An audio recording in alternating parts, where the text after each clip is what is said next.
There'll be girls across the nation that'll eat this up. Babe, I know that it's your sweet. Love, love, love. Hey. Love, love, love, love. Salut à toutes et à tous, c'est Serpatos, j'espère que vous allez bien.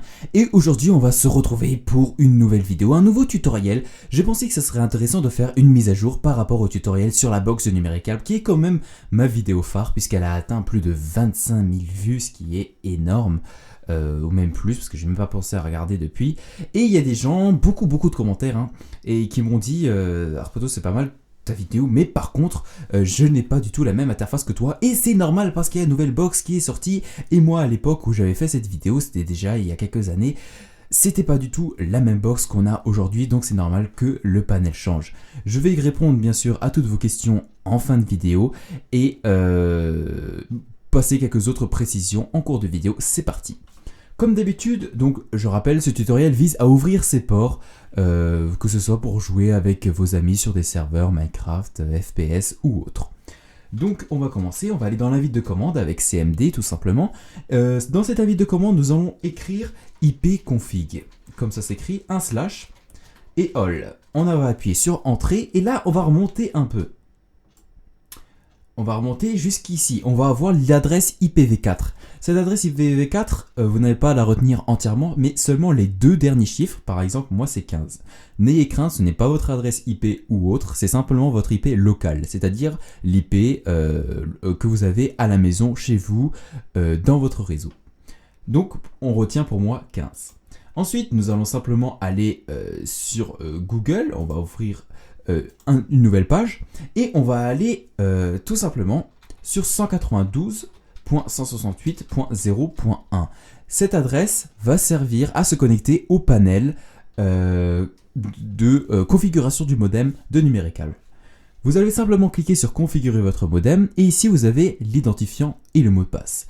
L'identifiant et le mot de passe par défaut, c'est admin et password. Si jamais ce n'est pas ça, il se peut, ça dépend des box. Vous allez simplement regarder sous le dessous de votre box et vous allez pouvoir regarder ces informations. On tape admin, password, donc ça c'est pour ma part, après je vous dis ça dépend, password, et nous voilà connectés. Donc sur cette interface, vous allez avoir plein d'informations sur votre box que vous allez peut-être pas savoir ce que c'est, et vous n'allez pas vraiment vous y retrouver pour ouvrir votre port. Mais en réalité, c'est vraiment très simple. On va cliquer dans l'onglet réseau. Une fois qu'on est dans l'onglet réseau, on va aller dans les paramètres avancés. Nous voilà maintenant dans les paramètres avancés. Il suffira simplement de cliquer dans l'onglet transfert de port. Cet onglet transfert de port, et maintenant avec la nouvelle interface, vous permet de donner un nom à votre, ouverture de port. Cette ouverture de port, nous allons par exemple appeler Minecraft, dans le cas où j'ai envie de faire un serveur. Le port de départ doit être identique au port de fin. Pourquoi? Parce que normalement, dans la catégorie port, vous allez devoir ouvrir une plage de port, c'est-à-dire un port, par exemple, de 20 000 à 40 000. C'est-à-dire que tous les ports qui sont entre 20 000 et 40 000 seront ouverts, ce qui représente quand même un danger conséquent, puisque dans ces ports, il peut y avoir des ports qui sont accessibles seulement par certains réseaux, et donc ils peuvent s'infiltrer sur le vôtre. C'est pour ça que je prends simplement le même port de départ et le même port de fin. Mais libre à vous d'ouvrir tous vos ports à vos risques et périls. Par exemple, pour Minecraft, c'est le 25565. Il suffit simplement de remettre le 25565. Le protocole, s'il n'est pas précisé, vous mettez les deux. Et s'il est précisé, vous mettez soit TCP, soit UDP. Ça dépend bien sûr des jeux et des réglages à faire. L'adresse IP locale, donc si vous vous souvenez bien, c'est ce qu'on avait dans le CMD. On va simplement remettre le 15 ici. Et on va mettre ajouter ici. Il suffit de patienter un peu et ça y est, on a déjà notre port qui est ouvert ici. Si un jour votre port, le serveur ne marche plus ou vos amis n'arrivent plus à vous rejoindre, c'est que certainement le port a été modifié. Et non, ce n'est pas le port, je me suis trompé, pardon, c'est l'IPv4. C'est-à-dire que des fois, quand vous remettez à jour la box, etc., il se peut que les deux derniers chiffres changent par rapport à l'IPv4. Donc là, par exemple, je vais simplement aller, pour vous faire ça en direct, on va aller sur ouvrir ces ports de Numérical, qui est donc ma vidéo, et je vais regarder un peu vos commentaires. Donc ici par exemple on a, et pour les PS3, donc j'avais déjà précisé ça pour les consoles. Pour les consoles, normalement vous n'avez pas à ouvrir de port. C'est réglé comme ça sur les consoles. Personnellement j'ai une console aussi, donc je sais de quoi je parle. Quand j'ai allé en ligne et tout ça, j'ai jamais eu de problème de NAT modéré ou non. Ça a toujours fonctionné.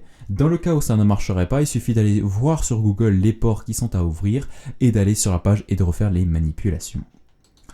À quoi sert l'onglet déclenchement de port? Alors comme vous allez pouvoir le constater, il y a deux catégories. Il y a l'onglet transfert de port qui nous intéresse et il y a l'onglet déclenchement de port.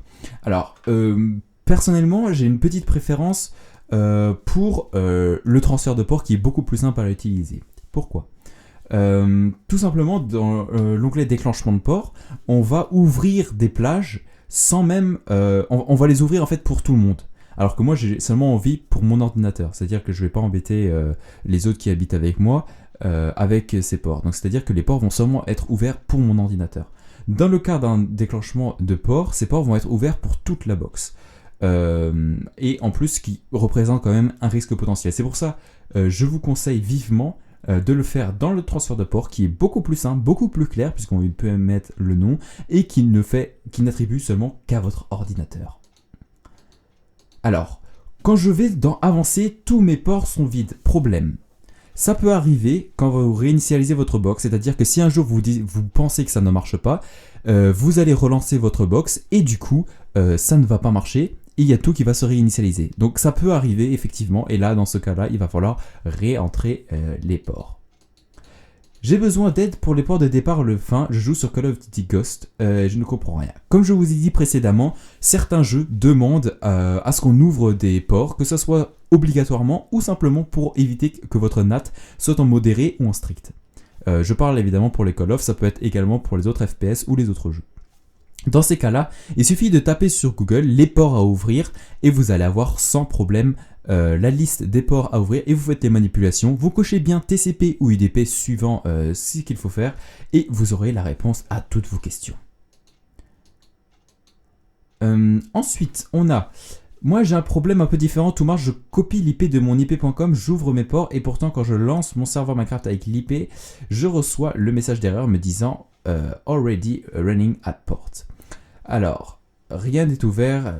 Alors, pour Minecraft, quand vous avez ce genre d'erreur, il suffit de soit modifier le port dans vos configurations, et si ce n'est pas ça le problème, c'est que vous avez sûrement une autre fenêtre Minecraft ouverte qui est en fond de tâche, et vous suffira alors de redémarrer l'ordinateur et pour appliquer les changements et tout remarchera. J'ai déjà eu ce problème d'ailleurs et ça marche.